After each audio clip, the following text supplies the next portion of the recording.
പരിക്കിൽ നിന്ന് മോചിതനായ ഇന്ത്യയുടെ മധ്യനിര ബാറ്ററായ ശ്രേയസ് അയ്യർ വിജയ് ഹസാരെ ട്രോഫിയിൽ കളിക്കാനിറങ്ങുന്നു. വിജയ് ഹസാരെ ട്രോഫിയിൽ നാളെ നടക്കുന്ന മത്സരത്തിൽ മുംബൈ ടീമിന് വേണ്ടിയാണ് ശ്രേയസ് അയ്യർ കളിക്കുന്നത്.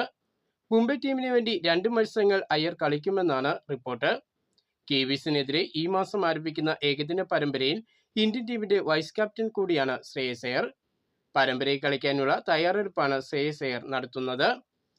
ദക്ഷിണാഫ്രിക്കയ്ക്കെതിരെ നടക്കുന്ന അണ്ടർ-19 ഏകദിന പരമ്പരയിലെ ആദ്യ മത്സരത്തിൽ ഇന്ത്യൻ താരം വൈഭവ് സൂര്യവംശി പുതിയൊരു റെക്കോർഡും കൂടി സ്വന്തമാക്കിയിരിക്കുകയാണ്. മത്സരത്തിൽ വൈഭവിന് ബാറ്റിംഗിൽ തിളങ്ങാൻ കഴിഞ്ഞില്ലെങ്കിലും റെക്കോർഡിൽ താരം തിളങ്ങി. പരമ്പരയിൽ ഇന്ത്യ അണ്ടർ-19 ടീമിന്റെ ക്യാപ്റ്റൻ കൂടിയാണ് വൈഭവ് സൂര്യവംശി. ഇതോടെ യൂത്ത് ഏകദിനത്തിൽ ഒരു ടീമിന്റെ ക്യാപ്റ്റനാകുന്ന ഏറ്റവും പ്രായം കുറഞ്ഞ താരമെന്ന റെക്കോർഡാണ് വൈഭവ് സ്വന്തമാക്കിയത്. ഈ ഒരു റെക്കോർഡിൽ പാക് താരമായ അഹമ്മദ് ഷെഹസാദിന്റെ റെക്കോർഡിനെയാണ് വൈഭവ് തകർത്തത്. 14 വയസ്സുകാരനായ വൈഭവ് സൂര്യവംശിക്ക് മുമ്പ് ഇന്ത്യൻ യൂത്ത് ടീമിനെ നയിച്ച ഏറ്റവും പ്രായം കുറഞ്ഞ ക്യാപ്റ്റൻ അഭിഷേക് ശർമ്മയായിരുന്നു. 16 വയസ്സിലായിരുന്നു അഭിഷേക് ശർമ്മ ഇന്ത്യയുടെ അണ്ടർ-19 ടീമിന്റെ ക്യാപ്റ്റനായത്.